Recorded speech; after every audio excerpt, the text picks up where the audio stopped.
آپ سے ملاقات ہونی ہے، اس سے پہلے موت کسی کو نہیں آنے دے گی. 13 تکبیریں کر دی نا. اب اس کو کیا کہ غلط کیا، اتنی جذبے میں آ کے اس میں جا رہے ہیں 2-4 ایکسٹرا تکبیریں کر دی کہ چلو قوم کے لیے بہتر ہو جائے گا. کیا فرق پڑتا ہے؟ کسی کی غلطی نکالنے سے پہلے یہ دیکھو کہ وہ غلطی ہمارے اندر نہ ہو. اگر آپ کے اندر غلطی ہے تو اس کو غلط کرنا چھوڑو، اپنی غلطی دور کرو.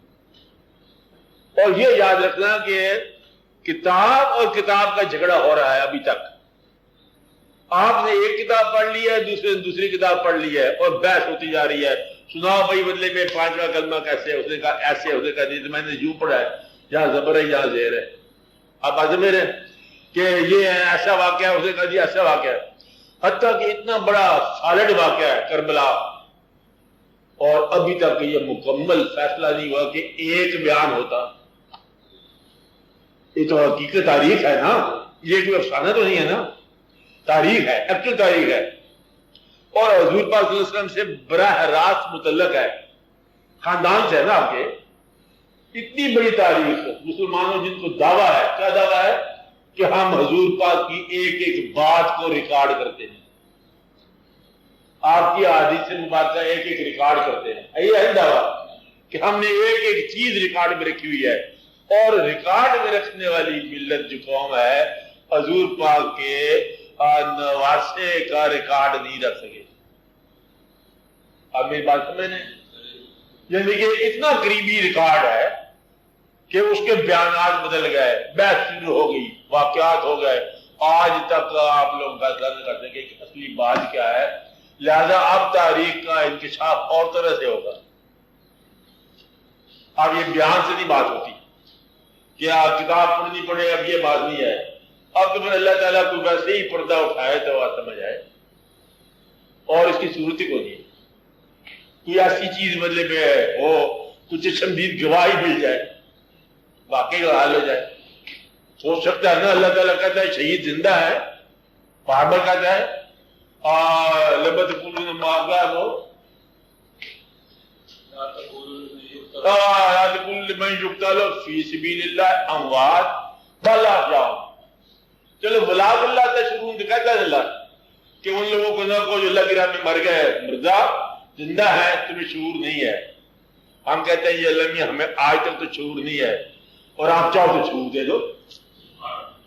اگر کبھی شعور ہو اور جو شہید ہے زندہ تو ہے ہی، وہ آگے اپنا واقعہ آپ ہی بیان کر دے، سارا مسئلہ ہی حل ہو گیا. جو کوئی اور تشدید ہو جائے، کوئی اور مشاہدہ ہو جائے. اتنی بڑی مستند واقعہ ہے کربلا کا، واقعہ تو ہے نا ایکچوئل، اور بیان میں اختلاف ہو جائے گا.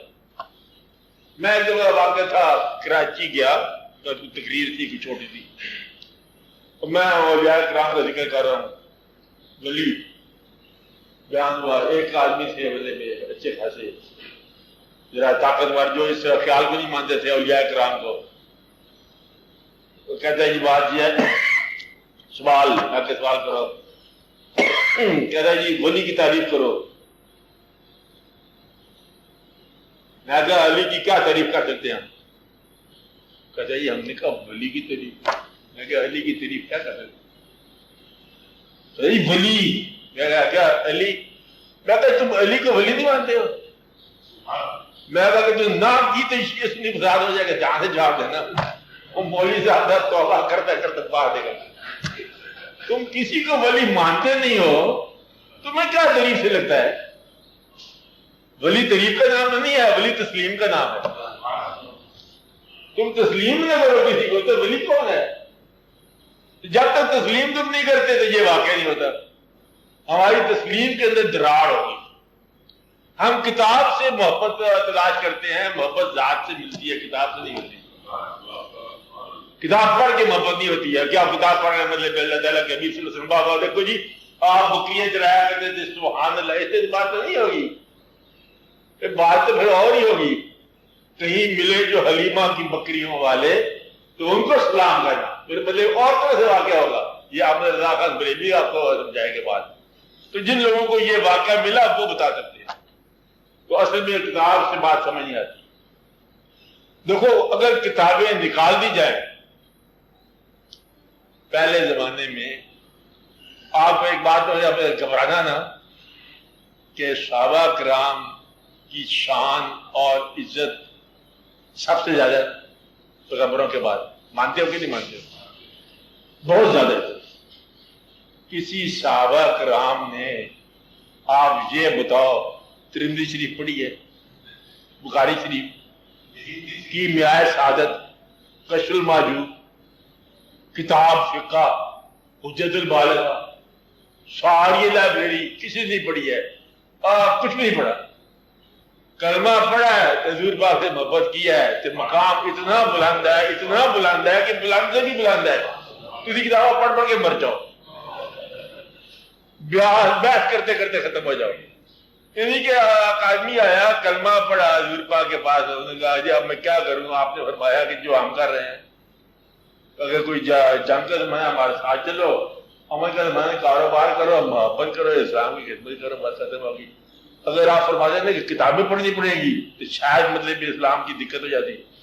آپ لوگ یہ جانتے ہو کہ ایک آدمی جس نے 70 سال کا کافر تھا، آج کلمہ پڑھا اور فرض کو کلمہ پڑھتے ہی مر گیا، اسے آپ کدھر بھیجو گے؟ دوزخ میں کی جنت میں؟ آپ جنت میں بھیجو گے؟ ایک دفعہ کلمہ پڑھا اور تجھے 10 دفعہ پڑھا تو جنت نہیں جانا ہے۔ آپ ہر روز پڑھتے ہو تو آپ کی جنت جانا خراب ہے، کیونکہ آپ کہتے ہو، ساتھی کہتے تو نہیں جائے گا، جب تک ساتھی کو نہ بھیجو تم خود نہیں جا سکتے۔ ایک دفعہ کلمہ پڑھنے والا جنت میں چلا گیا، آپ کا ایمان ہے کہ جی کلمہ پڑھنے کے بعد مر گیا تو جنت میں گیا۔ 70 سال کا کافر کلمہ پڑھ کے ایک دفعہ کہاں گیا؟ جنت میں۔ تو 70 سال کلمہ پڑھ دے رہے ہو، جنت ابھی تک نہیں ہوگا۔ مردے کا منظر موت کے بعد پتہ نہیں کون سا کیا ہوگا، تجھے قبر میں مصیبت نہیں ڈالی ہوئی۔ ایسی بات نہیں ہے، کلمہ دل سے پڑھو، جنت جو ہے یہی ہے، کلمہ پر یقین ہی جنت ہے، حضور پاک سے محبت ہی جنت ہے، اور جس کو محبت ہوگی وہ جنت ہے۔ آپ اندازہ لگاؤ اللہ میاں کیسے یہ بات گوارا کر سکتے ہیں کہ جس دل میں حضور کی محبت ہے وہ دوزخ میں جائے؟ سوال کرتے ہو سکتا ہے؟ ہو نہیں سکتا۔ آپ کو محبت کی کمی ہوگی ہے، علم پڑھ گئے نا، علم سے نجات پاؤ اور محبت شروع کرو اور دوسروں کی غلطیاں معاف کرو، کتابیں بہت زیادہ پڑھا کرو۔ کیا کرو کہ کافی ہے، کلمہ جائے اتنا ہی کافی ہے کہ آپ محبت کرتے جاؤ اور سفر ہوتا جائے گا۔ زیادہ علم کی بات نہیں ہے، علم نے فساد مچایا ہے۔ تو آپ اپنے بچوں کی نگرانی کرو، ان کا خیال کرو، رزق صالح کماؤ اور حضور پاک صلی اللہ علیہ وسلم کے ساتھ محبت کرو اور اللہ کا شکر ادا کرو، کاروبار کامیاب ہے۔ بہت لمبی بحث میں نہ کرو کیا تھا کیا نہیں تھا، کہتے یہ کیا اصل واقعہ کربلا ہے، کہتے میں تھا نہیں وہاں پر۔ اگر آپ ہوتے نا، پتہ نہیں آپ مطلب امام کے ساتھ ہوتے، عالی مقام کے ساتھ، پتہ جدید کے ساتھ ہوتے، کیا چپی کھارو، شکر کرو آپ نہیں تھے، بڑی کیا آزمائش پڑ جاتی۔ اس لیے بہتر ہے کہ آپ امام کے ساتھ ہی رہو اور مطلب اسی قافلے میں رہو، ماننے والوں کا قافلہ اور ماننے والوں کا قافلہ۔ اب وہ آدمی جو شخص یہ کہہ رہے ہیں، ممکن ایسا واقعہ ہوا ہو، کہتے ہیں جو فقراء ہے وہ کہتے ہیں کہ جب امام عالی مقام کو شہید کیا جا رہا تھا تو شہید کرنے والوں کو یہ کسی نے کہا بھائی جلدی شہید کرو پھر نماز بھی پڑھنی ہے۔ اب نماز تم کس کی پڑھ رہے ہیں؟ میرا مطلب ہے کہ شہید کرنے کے بعد تم نے نماز بھی پڑھنی ہے، ابھی نماز تمہاری باقی رہ گئی ہے۔ لمبا چور کہانی ہے، چپی کر رہو کہ اسلام کا سمجھنا کی اتنی بات ہے، اللہ پر بھروسہ، اللہ کے حبیب صلی اللہ علیہ وسلم پر بھروسہ، اور جو اللہ حبیب صلی اللہ علیہ وسلم کو پیارے ہیں ان کے ساتھ پیار کرنا مختصر دین ہے۔ جو آپ کو پیارے ہیں آپ ان سے پیار کرو اور اپنے گرد و پیش محبت پھیلاؤ، اور پیسے سے خدمت کر سکتے ہو تو پیسے سے خدمت کرو، کچھ نہیں کر سکتے میٹھی زبان سے خدمت کر دو، چلو آپ کو دین مل گیا، آسان ہو گیا۔ اور جاگنے والا اللہ کے قریب ہو جاتا ہے، سونے والے سے بہتر ہوتا ہے۔ دعا کرو کہ اللہ تعالیٰ مہربانی فرمائے۔ صلی اللہ تعالیٰ علی خیر خلقی و نور عرشی حبیبنا و سیدنا و سندنا و شفیعنا و مولانا محمد ربنا لا تؤاخذنا إن نسينا ربنا ولا تحمل علينا من قبلنا ربنا ولا تحملنا ما لا طاقة لنا به واعف عنا واعف عنا واعف عنا واغفر لنا وارحمنا انت مولانا فانصرنا آمین.